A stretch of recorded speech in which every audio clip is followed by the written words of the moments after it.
ವಚನ ಮಳೆಯಾಗಿ ಸುರಿಯುವುದು, ಸತ್ಯ ಹೂವಾಗಿ ಹರಳುವುದು. ಸತ್ಯ ಸತ್ಯವೇ, ಸತ್ಯ ಸತ್ಯವೇ, ಸತ್ಯ ಸತ್ಯವೇ. ದೇವರ ಪರಿಶುದ್ಧವಾದ ನಾಮಕ್ಕೆ ಸ್ತೋತ್ರವಾಗಲಿ. ಅಗಾಪೆ ಗಾಸ್ಪೆಲ್ ಮಿನಿಸ್ಟ್ರೀಸ್ನ ಸತ್ಯಂ ಸತ್ಯವೇ ಅನ್ನುವಂಥ ಈ ಸುವಾರ್ಥ ಸಂದೇಶಕ್ಕೆ ಕ್ರಿಸ್ತನ ಪ್ರೀತಿಯಲ್ಲಿ ನಿಮ್ಮೆಲ್ಲರನ್ನ ನಾನು ಸ್ವಾಗತಿಸುತ್ತೇನೆ. ಸತ್ಯ ಸತ್ಯವೇ, ಸತ್ಯ ಸತ್ಯವೇ. ಮಾಡೋಣ ಬನ್ನಿ, ನಮ್ಮ ರಾಜಾದಿರಾಜನನ್ನ ದೇವಾದಿದೇವನನ್ನ ಒಬ್ಬನೇ ರಕ್ಷಕನಾದಂಥ ಕರ್ತನನ್ನ ಆರಾಧನೆ ಮಾಡೋಣ. Hallelujah, amen.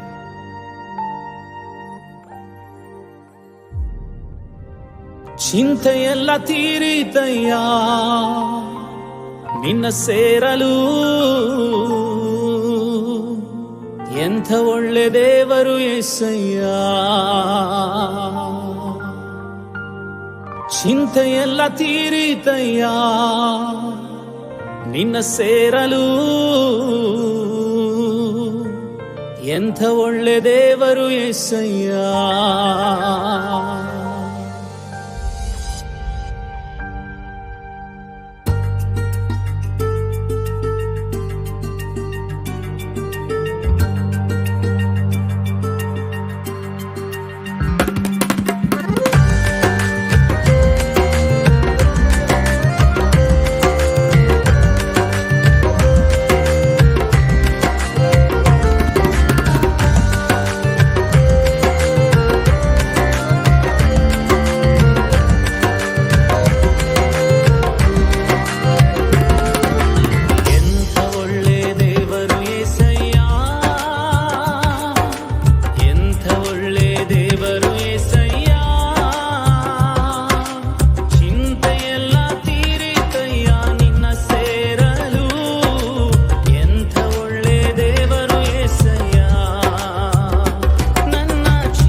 ಕ್ರಿಸ್ತನ ನಾಮದಲ್ಲಿ ಮತ್ತೊಂದು ಆವೃತ್ತಿ ನಿಮ್ಮೆಲ್ಲರನ್ನೂ ಕೂಡ ನಾನು ಸ್ವಾಗತಿಸುತ್ತೇನೆ.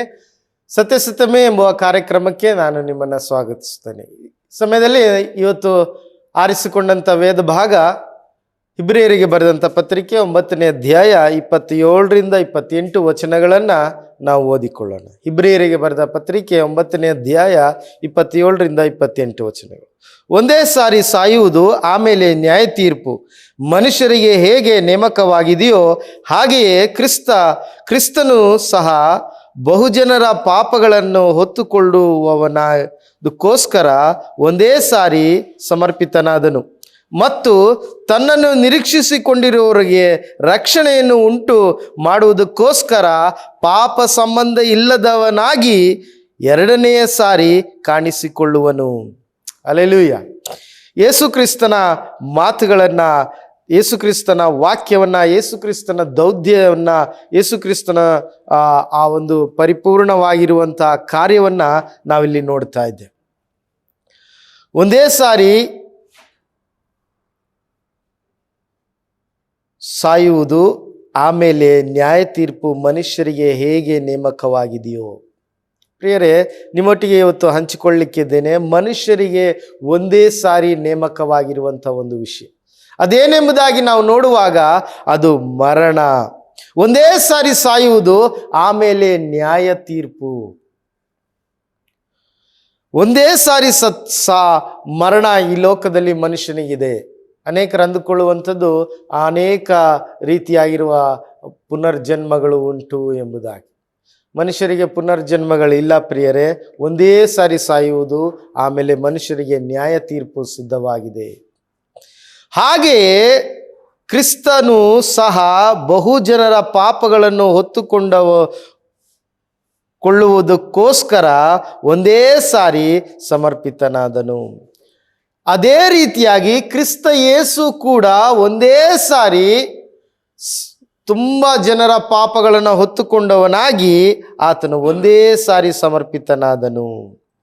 ಮತ್ತು ಆತನನ್ನು ನಿರೀಕ್ಷಿಸುವವರಿಗೋಸ್ಕರ ರಕ್ಷಣೆಯನ್ನು ಉಂಟು ಮಾಡುವುದಕ್ಕೋಸ್ಕರ ಪಾಪ ಸಂಬಂಧ ಇಲ್ಲದವನಾಗಿ ಎರಡನೇ ಬಾರಿ ಆತನು ಕಾಣಿಸಿಕೊಳ್ಳುವನು. ಪ್ರಿಯರೇ, ನಾವು ಧ್ಯಾನ ಮಾಡಲಿಕ್ಕಿರುವಂಥ ವಿಷಯ ಇಲ್ಲಿ ನಾವು ನೋಡ್ತೇವೆ. ಮರಣ, ನ್ಯಾಯ ತೀರ್ಪು, ಕ್ರಿಸ್ತನ ಬಂದಿರುವಂಥದ್ದು, ಕ್ರಿಸ್ತನ ಬರೋಣವು. ಪ್ರಿಯರೇ, ಇಷ್ಟು ವಿಷಯಗಳನ್ನು ಈ ವೇದ ಭಾಗದಲ್ಲಿ ನಾವು ನೋಡುವಂಥವರಾಗಿದೆ. ಮನುಷ್ಯನಿಗೆ ಯಾಕೆ ಮರಣವು ಬಂತು? ಮನುಷ್ಯನು ಯಾಕೆ ಸಾಯಬೇಕು? ಮನುಷ್ಯನು ಸಾಯಬೇಕು ಎಂಬುದಾಗಿ ನೇಮಿಸಿದವರು ಯಾರು? ಆ ಮರಣದಿಂದ ತಪ್ಪಿಸ್ಕೊಳ್ಳಿಕ್ಕೆ ಹೇಗೆ ಸಾಧ್ಯ? ಆ ಮರಣದ ಭಯದಲ್ಲಿ ಇರುವಂಥ ಜನರು ಹೇಗೆ ಮರಣದ ಭಯದಿಂದ ಬಿಡುಗಡೆ ಆಗಲಿಕ್ಕೆ ಸಾಧ್ಯ? ಮರಣ ಎಂಬುದಾಗಿ ಹೇಳಿದರೆ ಏನು? ಇದೆಲ್ಲರ ವಿಚಾರವಾಗಿ ನಾವು ಧ್ಯಾನ ಮಾಡಲಿಕ್ಕಿದ್ದೇವೆ. ಪ್ರಿಯರೇ, ಮನುಷ್ಯರಿಗೆ ಮರಣವನ್ನು ನೇಮಿಸಿದವರು ಯಾರು ಎಂಬುದಾಗಿ ನೋಡುವಾಗ ಸ್ವತಃ ದೇವರೇ ಆಗಿದ್ದಾರೆ. ಪಾಪದ ನಿಮಿತ್ತವಾಗಿ ಮನುಷ್ಯನಿಗೆ ಮರಣವು ಬಂತು. ಯಾವಾಗ ದೇವರು ತಿನ್ನಬಾರದ ಹಣ್ಣನ್ನು ಹೇಳಿದನೋ, ತಿನ್ನಬಾರದು ಎಂಬುದಾಗಿ ಹೇಳಿದನೋ, ಮನುಷ್ಯನು ಅದನ್ನು ಮೀರಿದಿನೋ, ಆವಾಗ ಮರಣವು ಮನುಷ್ಯನ ಜೀವನದಲ್ಲಿ ಉಂಟಾಯಿತು. ಮರಣವು ಎಂಬುದಾಗಿ ನೋಡುವಾಗ ದೇವರಿಂದ ಬೇರ್ಪಡಿಸಿರುವಂಥ ಜೀವನ, ದೇವರಿಂದ ಬೇರ್ಪಟ್ಟಿರುವಂಥ ಜೀವನ, ದೇವರು ಇಲ್ಲದೇ ಇರುವ ಜೀವನ, ಅದು ಮರಣ ಎಂಬುದಾಗಿ ನೋಡ್ತೀವಿ. ಪಾಪಗಳ ಅಕ್ರಮಗಳ ದೆಸೆಯಿಂದ ಸತ್ತವರಾದ ನೀವು ಎಂಬುದಾಗಿ ಫೇಸ್ದವ್ರಿಗೆ ಬರೆದ ಪತ್ರಿಕೆ 2ನೇ ಅಧ್ಯಾಯ 1-2 ವಚನಗಳಲ್ಲಿ ನಾವು ನೋಡ್ತೇವೆ. ಪ್ರಿಯರೇ, ಮರಣವು ಎಂಬುದಾಗಿ ನೋಡುವಾಗ ಪಾಪದಲ್ಲಿ ಇರುವ ದೆಸೆಯೇ, ಪಾಪದಲ್ಲಿ ಇರುವ ರೀತಿಯೇ, ಪಾಪದಲ್ಲಿ ಇರುವುದೇ ಮರಣ ಎಂಬುದಾಗಿ ನಾವು ನೋಡಲಿಕ್ಕೆ ಸಾಧ್ಯ. ಪ್ರಿಯರೇ, ಈ ಮರಣ ಮನುಷ್ಯರನ್ನ ಭಯ ಹುಟ್ಟಿಸ್ತಾ ಇತ್ತು. ನಾವು ಇಬ್ರಿಯರಿಗೆ ಬರೆದ ಪತ್ರಿಕೆ 2ನೇ ಅಧ್ಯಾಯ 14ನೇ ವಚನದಲ್ಲಿ ನಾವು ನೋಡುವಾಗ ನಮಗೆ ಗೊತ್ತಾಗ್ತದೆ. ಇಬ್ರಿಯರಿಗೆ ಬರೆದ ಪತ್ರಿಕೆ 2ನೇ ಅಧ್ಯಾಯ 14ನೇ ವಚನ.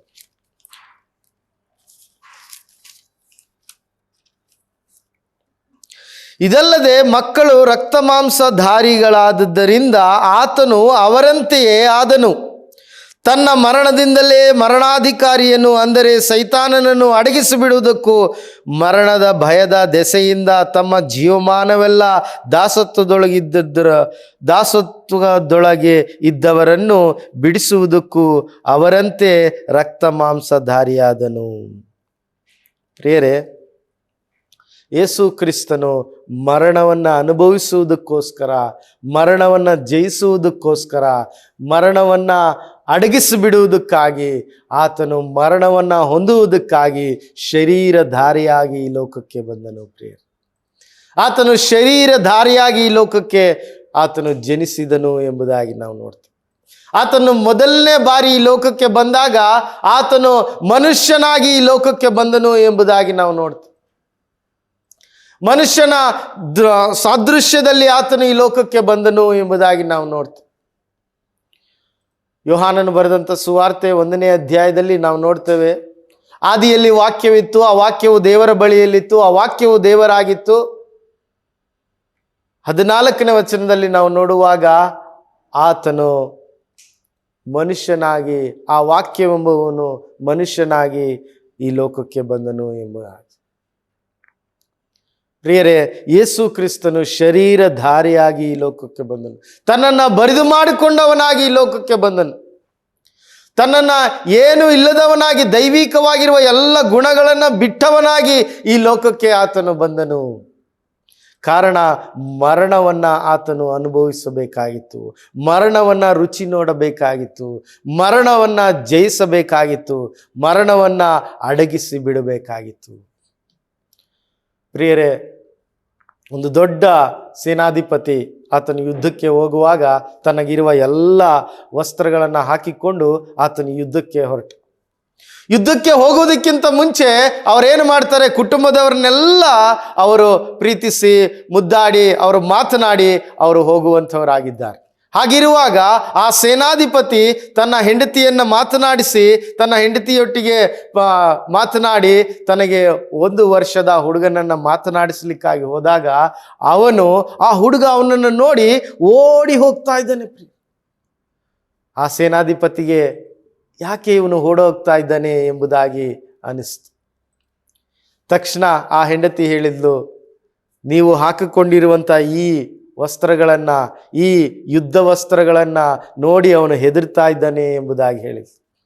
ಆಗ ಆ ಸೇನಾಧಿಪತಿ ತನಗಿರುವಂಥ ಆ ಒಂದು ಹೆಲ್ಮೆಟನ್ನು, ತನಗಿರುವಂಥ ಕವಚಗಳನ್ನು, ತನಗಿರುವಂಥ ಆ ವಸ್ತ್ರವನ್ನೆಲ್ಲ ತೆಗೆದಿಟ್ಟ ಮೇಲೆ ಆ ಹುಡುಗ ಓಡಿ ಓಡಿ ಬಂದನು ಪ್ರಿಯರೇ.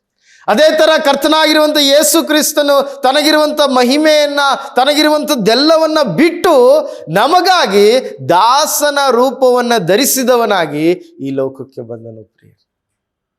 ಅವನು ದಾಸನಾಗಿ ಈ ಲೋಕಕ್ಕೆ ಬಂದನು ಎಂಬುದಾಗಿ ಫಿಲಿಪ್ಪಿದವರಿಗೆ ಬರೆದ ಪತ್ರಿಕೆಯಲ್ಲಿ 2ನೇ ಅಧ್ಯಾಯ 5ರಿಂದ 8 ವಚನಗಳಲ್ಲಿ ನಾವು ಆ ಮಾತನ್ನು ನೋಡ್ತೀವಿ. ಪ್ರಿಯರೇ, ಆತನು ತನ್ನನ್ನು ಬರಿದು ಮಾಡಿಕೊಂಡು ಬಂದನು, ತನಗಿರುವ ದೈವತ್ವವನ್ನೆಲ್ಲ ಆತನು ಬಿಟ್ಟು ಬಂದನು ಎಂಬುದಾಗಿ ನಾವು ನೋಡ್ತೇವೆ. ದಾಸನ ರೂಪವನ್ನು ಧರಿಸಿಕೊಂಡನು ಎಂಬುದಾಗಿ ನಾವು ನೋಡ್ತೇವೆ. ಆತನು ರಕ್ತ ಮಾಂಸವನ್ನು ಧರಿಸಿಕೊಂಡನು ಎಂಬುದಾಗಿ ನೋಡ್ತೇವೆ. ಮಕ್ಕಳು ರಕ್ತ ಮಾಂಸಧಾರಿಗಳಾದದ್ದರಿಂದ ಅವರಂತೆ ಆತನ ಆದನು ಎಂಬುದಾಗಿ ನಾವು ನೋಡ್ತೇವೆ.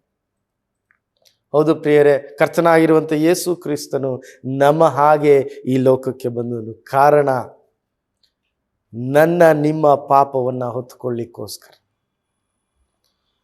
ಒಬ್ಬ ವ್ಯಕ್ತಿ ಹೀಗೆ ಹೇಳ್ತಾ ಇದ್ರು, ಯಹೂದ್ಯರು ಯೇಸು ಕ್ರಿಸ್ತನನ್ನು ಒಂದು ಮಿಸ್ಅಂಡರ್ಸ್ಟ್ಯಾಂಡಿಂಗ್ ಆಗಿ ಆತನನ್ನು ಸಾಯಿಸಿದರು ಎಂಬುದಾಗಿ. ಯಹೂದ್ಯರು ಯೇಸು ಕ್ರಿಸ್ತನನ್ನು ಯಾವುದೋ ಒಂದು ತಪ್ಪಾಗಿ ಅಪಾರ್ಥ ಮಾಡಿಕೊಂಡು ಆತನನ್ನು ಶಿಲುಬೆಗೆ ಹಾಕಿದರು ಎಂಬುದಾಗಿ ಒಬ್ಬ ವ್ಯಕ್ತಿ ಹೇಳ್ತಾ ಇದ್ರು. ನಾನು ನಿಮಗೆ ಹೇಳಲಿಕ್ಕೆ ಬಯಸ್ತೇನೆ, ಯೇಸು ಕ್ರಿಸ್ತನು ಯಾವ ಪಾಪವನ್ನು ಮಾಡಲಿಲ್ಲ. ಯೇಸು ಕ್ರಿಸ್ತನು ಈ ಲೋಕದಲ್ಲಿ ಇದ್ದಾಗ ಪರಿಶುದ್ಧವಾಗಿ ಜೀವಿಸಿದ್ರು. ಹೌದು ಪ್ರಿಯರೇ, ಯೇಸು ಕ್ರಿಸ್ತನು ಈ ಲೋಕದಲ್ಲಿದ್ದಾಗ ಚಾಲೆಂಜ್ ಮಾಡಿದನು. ಯೋಹಾನನು ಬರೆದ ಸುವಾರ್ತೆ 8ನೇ ಅಧ್ಯಾಯ 46ನೇ ವಚನವನ್ನು ಓದಿದ್ರೆ ನಮಗೆ ಗೊತ್ತಾಗ್ತದೆ. ನನ್ನಲ್ಲಿ ಪಾಪವನ್ನು ತೋರಿಸಿಕೊಡುವವರು ನಿಮ್ಮಲ್ಲಿ ಯಾರಿದ್ದಾರೆ ಎಂಬುದಾಗಿ ಕರ್ತನಾಗಿರುವಂಥ ಯೇಸು ಕ್ರಿಸ್ತನು ಹೇಳಿದಂಥ ಮಾತು. ಆತನು ಯಾವ ಪಾಪವನ್ನು ಮಾಡಲಿಲ್ಲ ಪ್ರಿಯರೇ. ನಾವು 1 ಪೇತ್ರದಲ್ಲಿ ನಾವು ಓದ್ತೇವೆ, 1 ಪೇತ್ರ 2ನೇ ಅಧ್ಯಾಯ 22ನೇ ವಚನ. ಯಾವ ಪಾಪವನ್ನು ಮಾಡಲಿಲ್ಲ, ಆತನ ಬಾಯಲ್ಲಿ ಯಾವ ವಂಚನೆಯೂ ಸಿಕ್ಕಲಿಲ್ಲ, ಬೈಯುವವರನ್ನು ಆತನು ಪ್ರತಿಯಾಗಿ ಬೈಯಲಿಲ್ಲ. ನೋಡ್ರಿ, ಆತನು ಯಾವ ಪಾಪವನ್ನ ಮಾಡಲಿಲ್ಲ, ಯಾವ ಪಾಪ ಆತನು ಮಾಡಲಿಲ್ಲ. ನಾವು ಆತನಲ್ಲಿ ದೇವರಿಗೆ ಸಮರ್ಪಕವಾದ ನೀತಿ ಸ್ವರೂಪವುಗಳುಳ್ಳವರಾಗುವಂತೆ ದೇವರು ಪಾಪ ಜ್ಞಾನವಿಲ್ಲದ ಆತನನ್ನು ನಮಗೋಸ್ಕರ ಪಾಪ ಸ್ವರೂಪಿಯಾಗಿ ಮಾಡಿದನು. ಪಾಪ ಜ್ಞಾನವಿಲ್ಲದ ಆತನನ್ನು, ಏನಿಲ್ಲ, ಆತನಿಗೆ ಪಾಪದ ಜ್ಞಾನವೇ ಇಲ್ಲ. ಕರ್ತನಾಗಿರುವಂಥ ಯೇಸು ಕ್ರಿಸ್ತನು ಪರಿಶುದ್ಧನಾಗಿರುವಂಥ ವ್ಯಕ್ತಿ. ಈ ಲೋಕದಲ್ಲಿ ಯಾರು ಕೂಡ ಪರಿಶುದ್ಧರು ಅಲ್ಲವೇ ಅಲ್ಲ. ಆತನು ಪರಿಶುದ್ಧವಾಗಿ ಜೀವಿಸಿದಂಥ ವ್ಯಕ್ತಿ.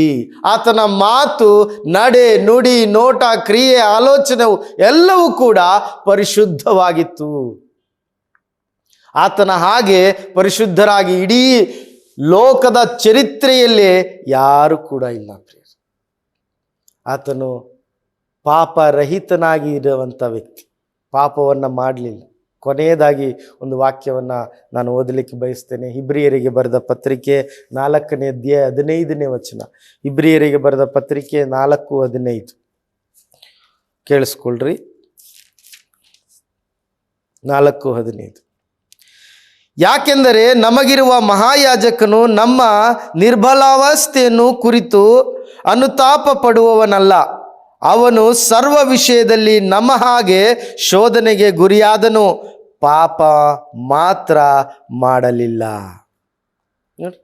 ಪಾಪ ಮಾತ್ರ ಮಾಡಲಿಲ್ಲ. ನಮ್ಮ ಹಾಗೆ ಎಲ್ಲ ವಿಷಯದಲ್ಲಿ ಆತನು ಪರಿಶೋಧನೆಗೆ ಒಳಗಾದನು, ಶೋಧನೆಗೆ ಒಳಗಾದನು, ಆದರೆ ಪಾಪ ಮಾತ್ರ ಆತನು ಮಾಡಲಿಲ್ಲ.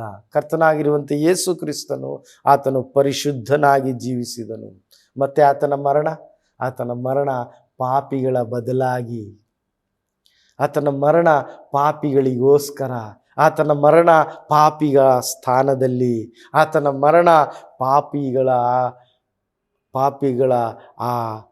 ಆ ಒಂದು ವೇದನೆಯನ್ನು, ಆ ಮರಣವನ್ನು ಆತನ ಅನುಭವಿಸಿದನು. ಪ್ರಿಯರೇ, ಕರ್ತನಾಗಿರುವಂಥ ಯೇಸು ಕ್ರಿಸ್ತನ ಮರಣವು ಬದಲಾಗಿರುವಂಥ ಮರಣವು, ಇನ್ನೊಬ್ಬರಿಗಾಗಿ ಪಾಪಿಯ ಸ್ಥಾನದಲ್ಲಿ ಆತನು ಸತ್ತಂತನು. ಒಂದು ಕಡೆ ಹೀಗಾಯಿತು. ಒಬ್ಬ ಅರಸನ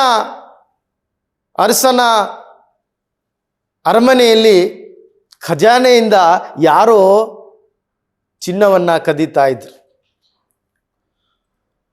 ಒಬ್ಬ ಅರಸನ ಅರಮನೆಯಲ್ಲಿ ಖಜಾನೆಯಿಂದ ಯಾರೋ ಚಿನ್ನವನ್ನ ಕದೀತಾ ಇದ್ರು. ಅರಸನಿಗೆ ಕೋಪ ಬಂತು. ಯಾರು ಕದೀತಾ ಇದ್ದಾರೆ, ಇದನ್ನ ಕಂಡಿಡಿಬೇಕು, ಇದನ್ನ ಕಂಡಿಡಿದು ಅವನಿಗೆ ಕಠಿಣವಾದ ಶಿಕ್ಷೆ ಕೊಡಬೇಕು ಎಂಬುದಾಗಿ ತೀರ್ಮಾನ ಮಾಡಿದ್ರು. ಅದಕ್ಕೆ ಗೂಢಚಾರಗಳನ್ನು ಬಿಟ್ಟರು. ಇದು ಯಾರು ಮಾಡ್ತಾ ಇದ್ದಾರೆ ಎಂಬುದಾಗಿ ಕಂಡುಹಿಡಿಯಲಿಕ್ಕಾಗಿ ಹೇಳಿದಂಥ ಸಮಯದಲ್ಲಿ ಇದನ್ನು ಕಂಡುಹಿಡಿದ್ರು. ಯಾರು ಕದೀತಾ ಇದ್ದರು ಗೊತ್ತಾ? ಸ್ವತಃ ರಾಜನ ಪುತ್ರಿ ಕದೀತಾ ಇದ್ದಾಳೆ ಎಂಬುವ ವಿಷಯ ಗೊತ್ತಾಯಿತು. ಈಗ ಆತನು ಹೇಳಿದ ಮಾತು ನೆರವೇರಬೇಕು. ಯಾರು ಖಜಾನೆಯಲ್ಲಿ ಕದ್ರೋ ಅವರಿಗೆ ಕಠಿಣ ಶಿಕ್ಷೆ ಆಗಬೇಕು. ಪ್ರಿಯರೇ, ರಾಜನು ಏನು ಮಾಡ್ತಾಯೇನೆ ಎಂಬುದಾಗಿ ಇಡೀ ರಾಜ್ಯವು ನೋಡ್ತಾ ಇದೆ. ಈ ರಾಜನು ಹೇಳಿದ ಮಾತಿಗೆ ತಪ್ಪುವವನ, ನ್ಯಾಯ ಮಾಡುವವನ, ಸರಿಯಾಗಿ ನಡೆದುಕೊಳ್ಳುವವನ ಎಂಬುದಾಗಿ ಇಡೀ ರಾಜ್ಯವು ಆತನನ್ನು ಗಮನಿಸ್ತಾ ಇದೆ. ಕಠಿಣ ಶಿಕ್ಷೆ ಎಂಬುದಾಗಿ ಹೇಳುವಾಗ ಆ ರಾಜ್ಯದಲ್ಲಿ ನೇಮಿಸಿರುವಂಥದ್ದು 40 ಚಡಿಯೇಟುಗಳು. ಬೆನ್ನಿನ ಮೇಲೆ 40 ಚಡಿಯೇಟುಗಳು ಬೀಳಬೇಕು. ಆ 40 ಚಡಿಯೇಟು ಬಿದ್ದರೆ ಆ ವ್ಯಕ್ತಿ ಸತ್ತು ಹೋಗ್ತಾನೆ. ಈಗ ಹಿಡಿಯಲ್ಪಟ್ಟಂತ ಪುತ್ರಿಯನ್ನ ಕರೆತಂದು ಆಕೆಗೆ ಶಿಕ್ಷೆಯನ್ನು ಕೊಡಬೇಕು. ಶಿಕ್ಷೆಯನ್ನು ಕೊಡುವ ಸಂದರ್ಭದಲ್ಲಿ ಆಕೆ ಎಲ್ಲರ ಮುಂದೆ 40 ಚಡಿ ಏಟು ಬೆನ್ನಿನ ಮೇಲೆ ಬೀಳಬೇಕು. ಆ ಸಂದರ್ಭ ಬಂತು. ಆಕೆಯನ್ನ ಹೊಡಿಲಿಕ್ಕಾಗಿ ಎಲ್ಲ ಸಿದ್ಧ ಮಾಡಿಟ್ಟಿದ್ದಾರೆ. ಇನ್ನೇನು ಶಿಕ್ಷೆ ಕೊಡಬೇಕು. ತಕ್ಷಣ ರಾಜನೇನು ಮಾಡಿದ ಗೊತ್ತಾ? ರಾಜನು ತನ್ನ ಮಗಳು ಮಲಗಿಸಿದ ಆ ಜಾಗದಲ್ಲಿ ಹೊಡಿಲಿಕ್ಕಾಗಿ ಇರುವಂತಹ ಸ್ಥಳದಲ್ಲಿ ಮಗಳ ಮೇಲೆ ಆತನು ತನ್ನ ಬೆನ್ನನ್ನ ಹಾಕಿ ತೋರಿದ. ಆಗ ಹೊಡೆಯುವವನಿಗೆ ಹೇಳ್ದ, ಈಗ ಹೊಡಿ ಎಂಬುದಾಗಿ ಹೇಳಿದಾಗ, ರಾಜನೇ ನಿಮಗೆ ಹೇಗೆ ಹೊಡಿಲಿ ಎಂಬುದಾಗಿ ಹೇಳಿದ. ಇಲ್ಲ, ನೀನು ಹೊಡಿ, ಈಕೆಯನ್ನ ಹೊಡಿ ಎಂಬುದಾಗಿ ಹೇಳಿದಾಗ ಆ ಚಡಿಯೇಟುಗಳು ರಾಜನ ಬೆನ್ನಿಗೆ ಬಿದ್ದವು. 40 ಚಡಿಯೇಟುಗಳು ಬಿದ್ದವು. ಆ ಚಡಿಯೇಟುಗಳ ನೋವಿನಿಂದ ಆ ಚಡಿಯೇಟುಗಳು ಬಿದ್ದ ಮೇಲೆ ಅರಸನು ಅಲ್ಲೇ ತೀರಿ ಹೋದ. ಕರ್ತನಾಗಿರುವಂಥ ಯೇಸು ಕ್ರಿಸ್ತನು ನಮ್ಮ ಜೀವಿತದಲ್ಲಿ ಮಾಡಿದ್ದನ್ನೇ. ನಾವು ತಪ್ಪಿಗಸ್ತರು, ನಾವು ಪಾಪಿಗಳು, ನಾವು ಶಿಕ್ಷೆಗೆ ಅರ್ಹರು, ನಾವು ನರಕಕ್ಕೆ ಪಾತ್ರರು, ನಾವು ನರಕಕ್ಕೆ ಯೋಗ್ಯರಾಗಿದ್ವಿ. ಆದರೆ ಕರ್ತನಾಗಿರುವ ಯೇಸು ಕ್ರಿಸ್ತನು ಸ್ವರ್ಗವನ್ನು ತ್ಯಜಿಸಿ ನಮಗೋಸ್ಕರ ನಮ್ಮ ಶಿಕ್ಷೆಯನ್ನ, ನಮ್ಮ ಮರಣವನ್ನ ಆತನು ಅನುಭವಿಸಿದನು. ಕರ್ತನಾಗಿರುವ ಯೇಸು ಕ್ರಿಸ್ತನು ನಮ್ಮ ಸ್ಥಾನದಲ್ಲಿ, ನಮ್ಮ ಜಾಗದಲ್ಲಿ, ನಮಗೋಸ್ಕರ, ನಮ್ಮ ಬದಲಾಗಿ ಆತನು ಮರಣವನ್ನ ಅನುಭವಿಸಿದನು. ಪ್ರಿಯರೇ, ಮರಣಾಧಿಕಾರಿ, ತನ್ನ ಮರಣದಿಂದಲೇ ಮರಣಾಧಿಕಾರಿಯನ್ನ ಜಯಿಸುವುದಕ್ಕಾಗಿ ಕರ್ತನಾಗಿರುವಂಥ ಯೇಸು ಕ್ರಿಸ್ತನು ನಾವು ಮಾಡಿದ ಪಾಪವನ್ನು ತನ್ನ ಮೇಲೆ ಹಾಕ್ಕೊಂಡ. ಪರಿಶುದ್ಧನಾದಂಥ ವ್ಯಕ್ತಿ ನಮ್ಮ ಪಾಪವನ್ನು ಪಾಪಿಗಳಿಗೋಸ್ಕರ ತನ್ನ ಮೇಲೆ ಹಾಕಿಕೊಂಡನು. ಪ್ರಿಯರೇ, ಯೇಸು ಕ್ರಿಸ್ತನು ಮಾಡಿದ್ದು ಇದೆ. ನಮಗಾಗಿ ಆತನು ಮರಣವನ್ನು ಅನುಭವಿಸಿದ ಸಮಯದಲ್ಲಿ ಆ ನ್ಯಾಯವಿಧಿ, ಉಂಟಾಗಬೇಕಾದಂಥ ನ್ಯಾಯವಿಧಿ ಆತನ ಮೇಲೆ ಬಂತು. ಒಂದೇ ಸಾರಿ ಮರಣ, ಆಮೇಲೆ ನ್ಯಾಯವಿಧಿ ಮನುಷ್ಯನಿಗೆ ನೇಮಕವಾಗಿದೆ. ಹಾಗೆಯೇ ಕರ್ತನಾಗಿರುವ ಯೇಸು ಕ್ರಿಸ್ತನು ಅನೇಕರ ಪಾಪಗಳನ್ನು ಹೊತ್ತವನಾಗಿ ಆತನು ಅನೇಕರಿಗೋಸ್ಕರ ಮರಣವನ್ನು ಅನುಭವಿಸಿದನು. ಪ್ರಿಯರೇ, ಇದರಿಂದ ನಮಗೇನು ಪ್ರಯೋಜನ? ಆತನು ಮತ್ತೆ ಬರಲಿಕ್ಕಿದ್ದಾನೆ. ಪಾಪ ಸಂಬಂಧ ಇಲ್ಲದವನಾಗಿ ಆತನು ಬರಲಿಕ್ಕಿದ್ದಾನೆ. ಮೊದಲನೇ ಸಾರಿ ಪಾಪಿಗಳನ್ನು ರಕ್ಷಿಸುವುದಕ್ಕಾಗಿ ಬಂದನು. ಎರಡನೇ ಸಾರಿ ಆತನು ಬರ್ತಾ ಇರುವಂಥದ್ದು ಪಾಪಿಗಳಿಗೆ ನ್ಯಾಯ ತೀರಿಸುವುದಕ್ಕಾಗಿ. ನ್ಯಾಯಾಧಿಪತಿಯಾಗಿ ಆತನು ಎರಡನೇ ಬಾರಿ ಬರುವವನಾಗಿದ್ದಾನೆ. ಆ ನ್ಯಾಯಾಧಿಪತಿಯನ್ನ ಎದುರುಗೊಳ್ಳಲಿಕ್ಕೆ ನಾನು ನೀನು ಸಿದ್ಧರಾಗಿದ್ದೀವಾ? ಆ ನ್ಯಾಯಾಧಿಪತಿಯನ್ನ ನೋಡಲಿಕ್ಕೆ ನಾವು ಸಿದ್ಧರಾಗಿದ್ದೀವಾ? ಆ ನ್ಯಾಯಾಧಿಪತಿಯನ್ನ ಹೇಗೆ ಎದುರುಗೊಳ್ಳಬೇಕು? ಆ ನ್ಯಾಯಾಧಿಪತಿಯನ್ನು ಎದುರುಗೊಳ್ಳಬೇಕಾದ್ರೆ ನಾನು ಪಾಪಿ, ನನ್ನ ಪಾಪವನ್ನು ಕ್ಷಮಿಸು ಯೇಸುವೆ, ನನ್ನ ಪಾಪದ ಬದಲಾಗಿ ನೀನು ಸತ್ತಿದೆ ಎಂಬುದಾಗಿ ನಾನು ನಂಬುತ್ತೇನೆ ಎಂಬುದಾಗಿ ನೀವು ಒಪ್ಪಿಕೊಳ್ಳುವುದಾದರೆ ಆ ನ್ಯಾಯಾಧಿಪತಿಯನ್ನು ನೀವು ನೋಡಲಿಕ್ಕೆ ಸಾಧ್ಯವಾಗ್ತದೆ. ಇಲ್ಲಾದರೆ ಆತನ ರೌದ್ರ ಕೋಪಕ್ಕೆ ನೀವು ಗುರಿಯಾಗಬೇಕಾಗ್ತದೆ. ಯೇಸು ಕ್ರಿಸ್ತನು ಪಟ್ಟಂಥ ಆ ಮರಣ ಬಳಿಯನ್ನು, ಯೇಸು ಕ್ರಿಸ್ತನು ಹೊಂದಿದಂಥ ಮರಣವನ್ನು, ಹೌದು ಸ್ವಾಮಿ ನನಗಾಗಿ ನೀನು ಹೊಂದಿದ್ದೀಯೇ, ಅದಕ್ಕಾಗಿ ನಿನಗೆ ಸ್ತೋತ್ರ, ಹೌದು ನನ್ನ ಪಾಪವನ್ನು ಕ್ಷಮಿಸು, ನನ್ನನ್ನು ನಿನ್ನ ಮಗಳಾಗಿ ಸ್ವೀಕರಿಸು ಎಂಬುದಾಗಿ ನೀವು ತೀರ್ಮಾನ ಮಾಡುವುದಾದರೆ, ಇನ್ಮೇಲೆ ನಿನಗಾಗಿ ನಾನು ಜೀವಿಸ್ತೇನೆ ಎಂಬುದಾಗಿ ತೀರ್ಮಾನ ಮಾಡುವುದಾದರೆ ಆತನು ನಿಮ್ಮ ಸಕಲ ಪಾಪವನ್ನು ಪರಿಹರಿಸಿ, ಸಕಲ ಅನೀತಿಯನ್ನು ಪರಿಹರಿಸಿ ನಿಮ್ಮನ್ನು ಆತನು ಶುದ್ಧಿ ಮಾಡ್ತಾನೆ.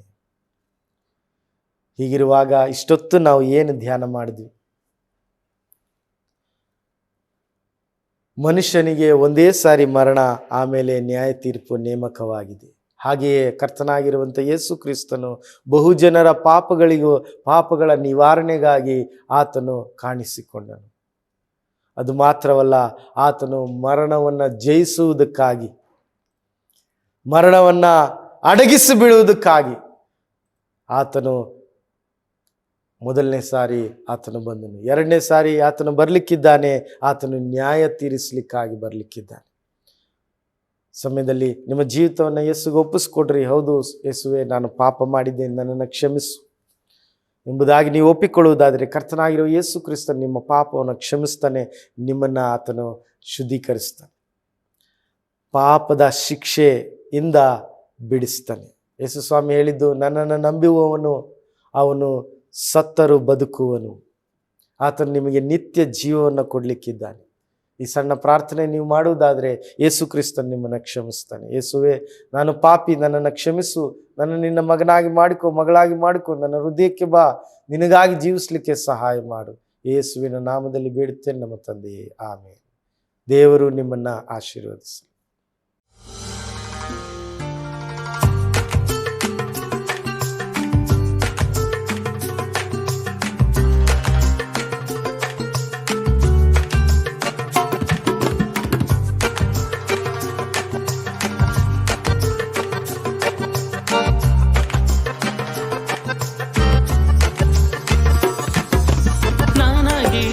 ನನ್ನವರೆಲ್ಲರೂ ನನ್ನ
ಈ ಲೋಕದಲ್ಲಿ ಬದುಕಲಾರೇನು.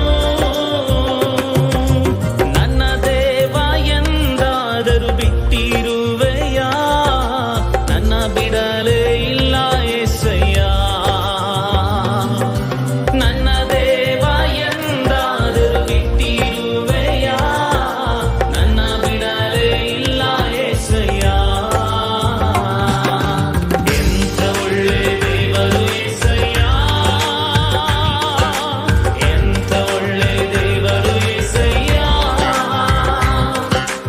ಚಿಂತೆಯೆಲ್ಲ ತೀರಿತಯ್ಯ ನಿನ್ನ ಸೇರಲು.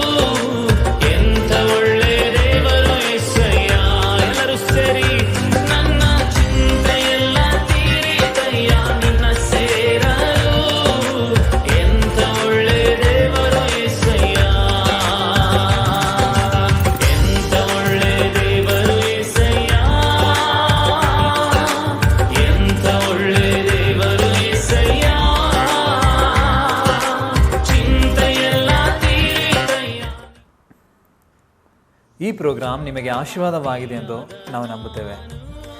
ನಿಮಗೇನಾದರೂ ಅಭಿಪ್ರಾಯಗಳು, ಪ್ರಾರ್ಥನಾ ಮನವಿಗಳು ಇರೋದಾದರೆ ನಿಮ್ಮ ಸಂಕೋಚವಿಲ್ಲದೆ ನೀವು ಕಾಲ್ ಮಾಡಿ, ನಾವು ನಿಮಗೋಸ್ಕರವಾಗಿ ಖಂಡಿತವಾಗಿ ನಾವು ಪ್ರಾರ್ಥಿಸುತ್ತೇವೆ. ನೀವು ನಮ್ಮನ್ನು ಭೇಟಿ ಮಾಡಬೇಕಾದಂಥ ವಿಳಾಸ ಸತ್ಯಂ ಸತ್ಯವೇ, ಅಗಾಪೆ ಗಾಸ್ಪಲ್ ಮಿನಿಸ್ಟ್ರೀಸ್, ಮತ್ತಿಕೆರೆ, ಬೆಂಗಳೂರು 54. ಈ ಅಡ್ರೆಸ್ನಲ್ಲಿ ನೀವು ನಮ್ಮನ್ನು ಭೇಟಿ ಮಾಡಬಹುದು. ನಿಮಗೇನಾದರೂ ಪ್ರಾರ್ಥನಾ ಮನವಿಗಳು, ಪ್ರಾರ್ಥನಾ ವಿಷಯಗಳು, ಏನಾದರೂ ಸಮಸ್ಯೆಗಳು ಇರೋದಾದರೆ ಸಂಕೋಚವಿಲ್ಲದೆ ಈ ಸ್ಕ್ರೀನ್ನಲ್ಲಿ ಕಾಣಿಸುವಂಥ ಈ ನಂಬರ್ಗೆ ನೀವು ಕಾಲ್ ಮಾಡಿರಿ. ನಾವು ನಿಮಗೋಸ್ಕರವಾಗಿ ನಾವು ಪ್ರಾರ್ಥಿಸುತ್ತೇವೆ. ಮತ್ತು ಏನಾದರೂ ಬೈಬಲ್ ಸಂಬಂಧವಾಗಿರುವಂಥ ಪ್ರಶ್ನೆಗಳು, ಬೈಬಲ್ ಸಂಬಂಧವಾಗಿರುವಂಥ ಸಂಶಯಗಳು ನಿಮಗಿರೋದಾದರೆ ವಾಟ್ಸಾಪಿನಿಂದ ನೀವು ನಮಗೆ ಕೇಳ್ಬೋದು. ವಾಟ್ಸಾಪ್ನಿಂದಲೇ ನಾವು ನಿಮಗೆ ಉತ್ತರವನ್ನು ಕೊಡುತ್ತೇವೆ.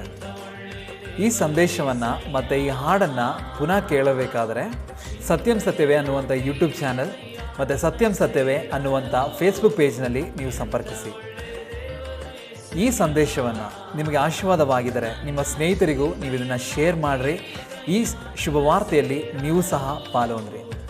ದೇವರು ನಿಮ್ಮನ್ನು ಹೆಚ್ಚಾಗಿ ದೇವರು ನಿಮ್ಮನ್ನು ಆಶೀರ್ವಾದ ಮಾಡಲಿ. ದೇವ್ರ ನಾಮಕ್ಕೆ ಸ್ತೋತ್ರವಾಗಲಿ. ಆಮೇನ್.